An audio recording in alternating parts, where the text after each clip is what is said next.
ಅಧ್ಯಯನದಲ್ಲಿರೋದ್ರಿಂದಾಗಿ ಹೈಕೋರ್ಟಿನ ಮಾಹಿತಿ ನನ್ನ ಹತ್ರ ಇಲ್ಲ. ನಾನು ನಮ್ಮ ವಕೀಲರ ಜೊತೆಲೂ ಮಾತಾಡಿಲ್ಲ, ಯಾರ ಜೊತೆಲೂ ಮಾತಾಡಿಲ್ಲ. ಯಾಕೆಂದ್ರೆ ನಾನಿಲ್ಲಿ ಬೆಳಗ್ಗೆಯಿಂದ ಬರ ಅಧ್ಯಯನದಲ್ಲೇ ಇದ್ದೀನಿ. ಅದರ ಮಾಹಿತಿ ತಗೊಂಡ್ಮೇಲೆ ನಾನು ರಿಯಾಕ್ಷನ್ ಮಾಡೋದು ಸುಲಭ. ಏನು ಬಂದರೂ ನ್ಯಾಯಾಲಯದ ತೀರ್ಪನ್ನು ಗೌರವಿಸಲೇಬೇಕು. ಅದು ಯಾವ ಪರ ಬರಲಿ ವಿರುದ್ಧ ಬರಲಿ, ಸಂವಿಧಾನವನ್ನು ಒಪ್ಪೋರೆಲ್ಲರೂ ನ್ಯಾಯಾಲಯದ ತೀರ್ಪನ್ನು ಗೌರವಿಸಲೇಬೇಕು. ನಾನು ಗೌರವಿಸ್ತೀನಿ. ಮಾಹಿತಿ ಇಲ್ಲ ನನಗೆ ಏನು ಬಂದಿದೆ ಅನ್ನೋ ಮಾಹಿತಿ ಇಲ್ಲ.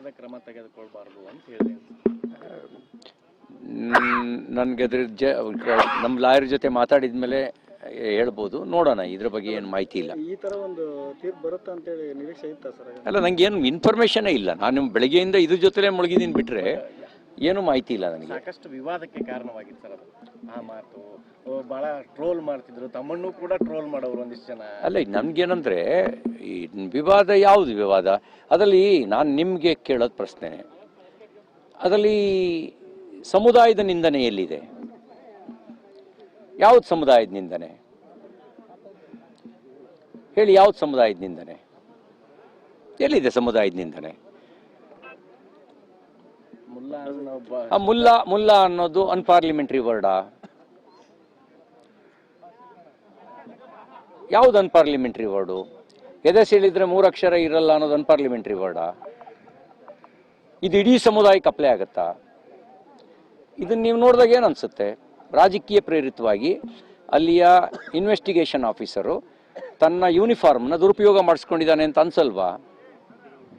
ಸಾರ್ವಜನಿಕ ವ್ಯಕ್ತಿಗಳ ಮೇಲೆ ಈ ರೀತಿಯ ಮೊಕದ್ದಮೆಗಳು ಬಂದಾಗ ಸುಪ್ರೀಂ ಕೋರ್ಟು ಹಲವಾರು ಸೈಟೇಷನ್ಗಳು ಏನು ಹೇಳಿದ್ದಾವೆ?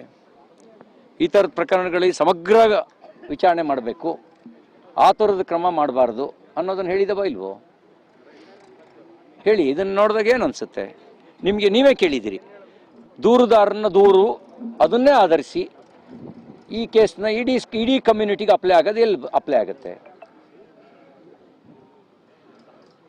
ನಾನು ಮುಂಚೆ ಹೇಳಿದ್ನಲ್ಲ, ಹಿಂದೂ ಮತ್ಲಬ್ ಜೂಟ್ ಹೇ ಅಂತ ಹೇಳಿದವರು ರಾಹುಲ್ ಗಾಂಧಿ, ಹಿಂದೂ ಹಿಂಸಾ ಅಂತ ಹೇಳಿದ್ದು ರಾಹುಲ್ ಗಾಂಧಿ. ಅದು ಇಡೀ ಸಮಾಜಕ್ಕೆ ಅಪ್ಲೈ ಆಗುತ್ತೆ. ಮುಲ್ಲಾ ಅಂತ ಒಬ್ಬ ವ್ಯಕ್ತಿಗೆ ಹೇಳೋದನ್ನು ಹೇಗೆ ಅಪ್ಲೈ ಆಗುತ್ತೆ? ಈಗ ಇಡೀ ಪತ್ರಕರ್ತರ ಬಗ್ಗೆ ಆಕ್ಷೇಪದ ಮಾತಾಡೋದು, ಯಾರೋ ಒಬ್ಬ ಪತ್ರಕರ್ತನ ಬಗ್ಗೆ ಆಕ್ಷೇಪದ ಮಾತಾಡೋದು, ಅದು ಇಂಡಿವಿಜುವಲ್. ಮತ್ತು ದೂರುದಾರ ವಿಕ್ಟಿಮ್ ಅಲ್ಲ. ದೂರುದಾರ ಏನಿದಾನಲ್ಲ ಅವ್ರು ವಿಕ್ಟಿಮ್ ಅಲ್ಲ, ದೂರೇ ಫಾಲ್ಸು. ಅದನ್ನು ಪೂರ್ವಪರ ಸಮಗ್ರವಾಗಿ ಅಧ್ಯಯನ ಮಾಡ್ದಲೇ FIR ಹಾಕಿದ್ದು ರಾಜಕೀಯ ಒತ್ತಡಕ್ಕೆ. ಯಾರು ಒತ್ತಡ? BJPಯವರಂತೂ ಒತ್ತಡ ಹಾಕಿರಕ್ಕೆ ಸಾಧ್ಯ ಇಲ್ಲ. ಜನತಾದಳದವ್ರಿಗೆ ನಮ್ಮ ಮೈತ್ರಿ ಕೊಡ್ದವರು ಇನ್ಯಾರು ಉಳಿದಿದ್ದಾರೆ?